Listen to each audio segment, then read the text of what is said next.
Hello everybody, this is Rabbi Gershom Francis and you're listening to our podcast called Teras HaArizal. On this podcast, we'll describe the kavanos of the Arizal for Chol, Shabbos, and Yomim Tovim. This podcast is dedicated in the memory of my father, Rabbi Yisrael Menachem Mendel ben Avraham Alav Shalom, and the shiur is dedicated to the Bergman family and their wonderful children. L'shem Yichud Kudsha Bricha Ushchente.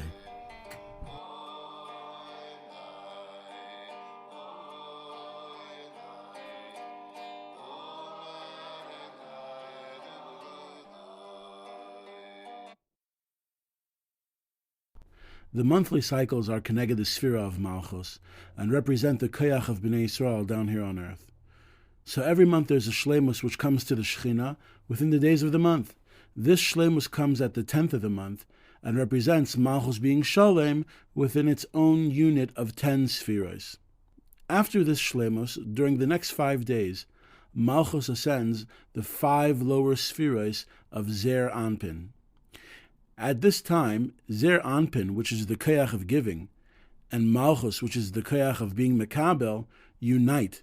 And from this point, brachos are nimshech lamata. Then we're ready for Pesach.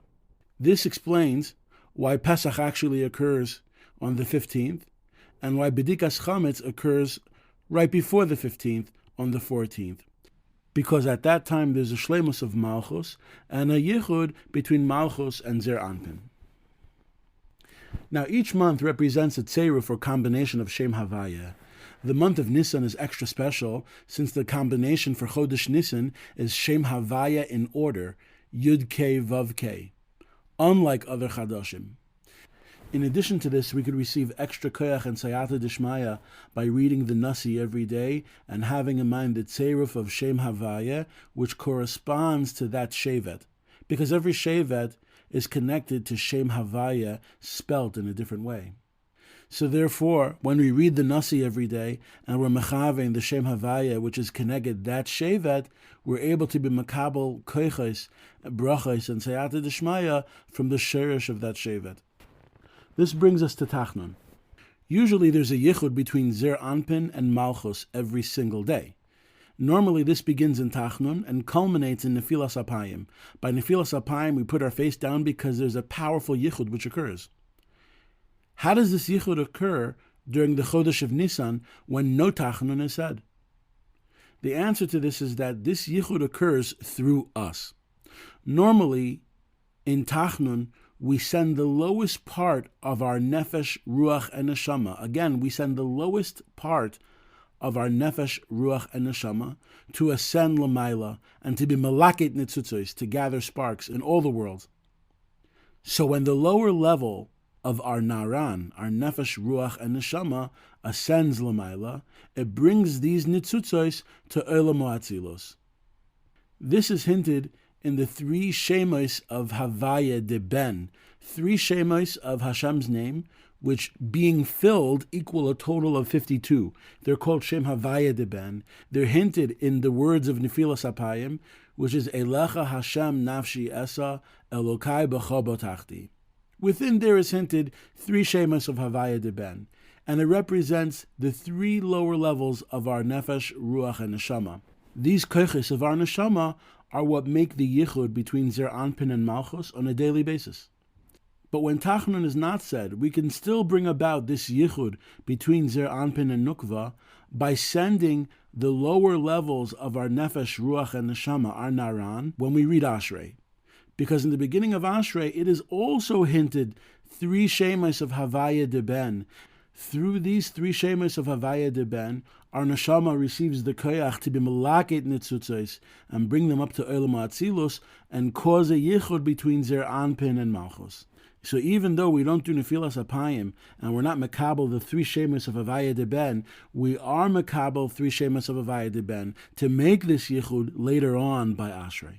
This brings us to the tremendous avodah of what we can do during Chodesh Nissan.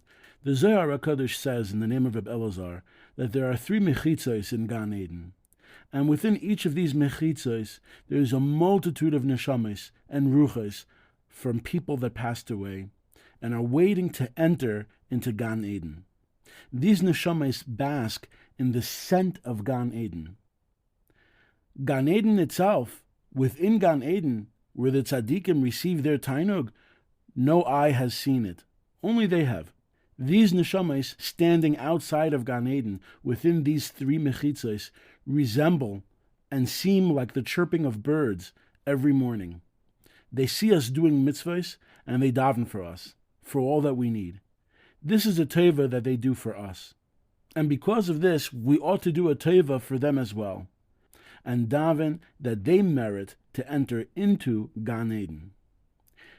During this time, during Chodesh Nissan, we can daven for our loved ones who passed away and give tzedakah in their name. There's actually a tefillah printed for this in the back of some sidurim, which is said along with the nasi for the first 12 days of Nisan. The Ari HaKadosh was once walking with his Talmidim in the fields of Tzfas. They saw the Ari HaKadosh stop and talk to the trees, as if he was having a conversation. They asked, who was he talking to? And he explained, neshamas are often stuck in this world. Sometimes a neshama might need to do teshuvah before it leaves the world, but misses the opportunity. These neshamas often evolve into vegetation, so that they might be uplifted by a person making a bracha. Nisan is a time where the trees blossom. It is also an indicator that there are neshamas that can receive a tikkun through us. One of the things we can do during the month of Nisan for these neshamas is to find blossoming trees and make a bracha with the intent to uplift those neshamas which need an aliyah and which need a tikkun.